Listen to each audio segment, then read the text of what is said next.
我们现在在云南的大理，这也是我跟小石第一次认识的地方。大理，我们又来了。Hello， 大家好，我是呵呵。我们现在在云南的大理，没错，我们又回到大理了。不知道为什么，每次一回国就想来到大理。也有可能这是我跟小石认识的地方，也有可能是因为我们很多老朋友都在这里。反正我们每次呢都想来到这里。现在我们在我们桃溪青年旅社，也是我们一个根据地。这两天呢，我们就住在这边，然后呢也可以边等快递，然后之后呢我们再从昆明出发。现在带你们看一下我们这几天住的地方啊，这个呢是我们朋友开的一个青年旅社，所以我们每次来呢都会住在这里。我们喜欢住在这里原因呢是这里很有氛围感。现在我们一起进去看一下。Hello， 石头。对，这个呢就是这边的前台。然后我最喜欢这个青旅的原因呢是这边有一个巨大的下沉式庭院，而且这边有一个落地窗，就是我们可以在这边看看电影啊。然后上一次我们看那个世界杯的时候，就是全部在这边，很有氛围感。这个下沉式的庭院可以容纳很多人，大家一起在这边玩玩游戏啊，看看电影。这边有一个巨大的落地窗，就可以看到森林的感觉。而且我跟你们说，这边有一个非常好玩的，这里是有一个小松鼠的家，他们这边放了一个盘子，然后呢平时就可以给小松鼠喂食。但是这个点他还没有出来吃饭，没到吃饭的点。这边的话呢，就是他们的一个，就是大家平时白天会在这边办公，然后呢晚上大家在这边玩狼人杀。外面还有一个小庭院，然后呢秋冬天的时候，大家可以在那边篝火晚会，也很好玩。其实住青旅就主要就是热闹了。这边就是客房部分了，这里就不给大家看了。1楼是床位，3楼是大床房。对，它是1楼是男生床位，2楼是女生床位，3楼的话呢是大床房。大床房的话好像就4间还是几间。今天呢我们就跟朋友一起去逛逛大理古城，走，我们现在去吃饭。其实在大理的话呢，你永远不会感到孤单，就像我们住青旅，每次一吆喝出去都是一群人。看我们现在8个人一起去吃饭。我们这次来大理呢，主要就是因为我们这次出发要从昆明去迪拜，然后从迪拜转机，然后去塞尔维亚。但刚好我们朋友都在大理嘛，所以说我们既然到了昆明了，就来大理这边玩2天，然后等个快递就继续出发了。不是因为我们在大理认识的，所以想来大理。我也不知道大理有什么魔力，我经常都在想，这里到底有什么魔力呢？就吸引着我们，每次都想来，每次都想来。今年第几次了？今年这是第二次。我们5月份从巴基斯坦回国也是直接来到大理，是吧？对对对。但其实如果按照真正的话呢，我们今年1月份也是在大理的。对，去年在大理待了3个月。是的。哎，其实怎么说呢，也可能这里是我们认识的地方，所以我们老是想来。要不要去一趟西藏？去趟拉萨，我们自驾的地方。也是哦，我们出发的地方。我们今年还没去过拉萨，对不对？拉萨是我们做自媒体，不是说成名吧，就是做成功的地方。对。想不想睡怀不怀念那个床车生活？还挺想的，因为我们确实好像今年没去过拉萨，然后去年跟前年都去过了。要不要过2天在拉萨转一圈？哎，我觉得可以。说走就走。说走就走。但是太远了。前面那个男生就是桃溪的老板，也是我们的好朋友老刘，但是他人比较害羞，所以不好意思出镜。他呢，因为他长期待在大理嘛，而且又比较喜欢吃，所以每次我们一回来呢，他就带我们在大理吃个遍，就跟着他出去玩，完全不用考虑吃什么，每天就问他就行了。不过有些粉丝应该对他也很熟悉，因为今年我们4月份的时候，他跟我们是4月份吗？2月份。今天我们2月份的时候，他跟我们在泰国一起玩了半个月了。这条路小吃非常多，而且这条路也是我们去年在大理住了3个月，每天都走的路。因为那个时候油条特别好吃。对，那个时候我们每天走路来吃午饭、晚饭，都是往这边走。虽然现在暑假已经过了，这也属于大理的淡季了，但是我觉得大理古城的人还是很多。这一点呢，也更加坚定了我在大理古城开客栈的想法了。你知道大理古城人家开客栈多少钱吗？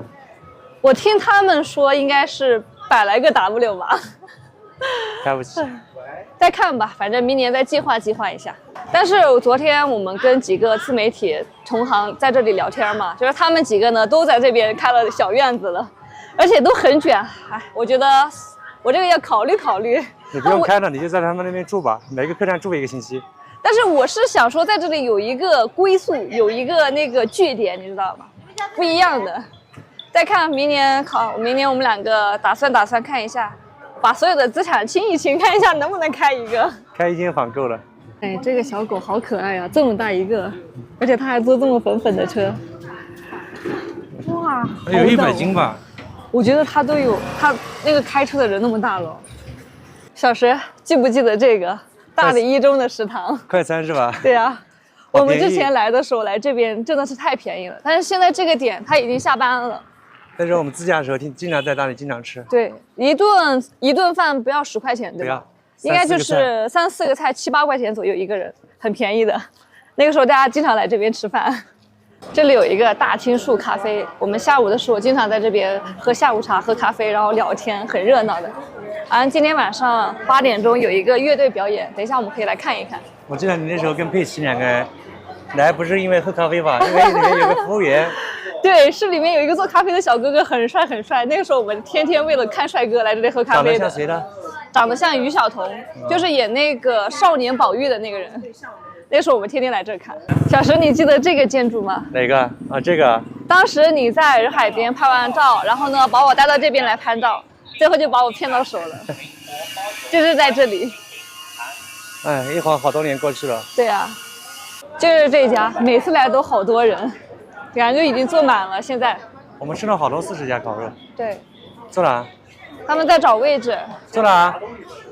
人太多了都没位置，还要吕律师摆桌子。但我们每次来的时候都是，有一次我们没位置，我们去他那个楼上吃，就那个他是一个会客厅，我们就在他会客厅吃的。5个人。5个人。你带这种靠鱼的东西吗？大家特色是什么？刺身牛肉。生牛肉啊？对，就是我们之前一直没有吃过那种刺身牛肉，但在这边吃过一次过后，从此过后就爱上了，去哪都问你们家有没有刺身牛肉。老牛你点吧，全部交给你了。但是这生意真好。对啊。外面多少桌啊？有20桌吧，大概。没有，应该10多桌是有的。它里面还有几桌呢？里面也坐满了。里面坐满了。对，现在的人越来越多。刚才在中间就我们一桌，现在中间都摆满了。这家有20桌了吧？有，肯定有了。15桌以上了。我们这菜还没上，估计还要等一会儿。我们这个瓜子都快嗑完了。这个是这边的特色牛肉刺身。它这个牛肉刺身好像就是里脊肉那一块，对吧？因为它不是，对，它不是所有的地方都可以做刺身的。我先尝一个啊，给你们看一下，这个应该就是里脊那一块了，沾上芥末。哇，这个芥末好像有点蘸多了。特别有嚼劲。你们有没有吃过这种生牛肉？我觉得好多人应该不敢吃，但可以尝试一下，味道真的很好。哦，来了。我们的终于到了。等了有40分钟了。对呀，没办法，人太多了。香，还是那个味道啊。干杯！干杯！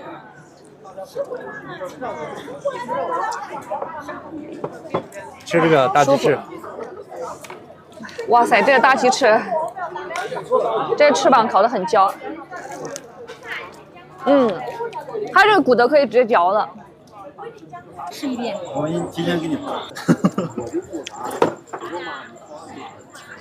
吃饱了，走吧。你看我们都吃完了，这里还有这么多人。生意真好。他这个预计基本上是开到1、2点，但是每次没到1、2点，他们都已经要收摊了，因为东西全都卖完了。吃完了，我们现在来到了这个大青树的咖啡店。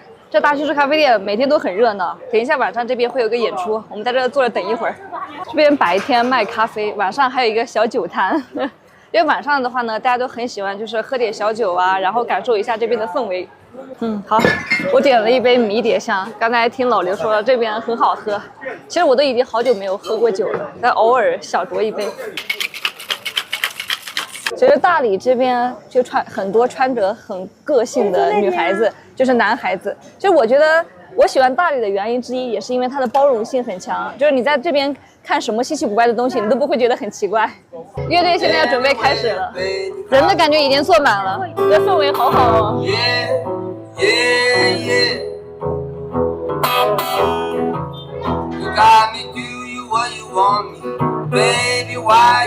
我的迷迭香来了，它之所以叫这个名字，是不是因为上面这个？尝一口啊，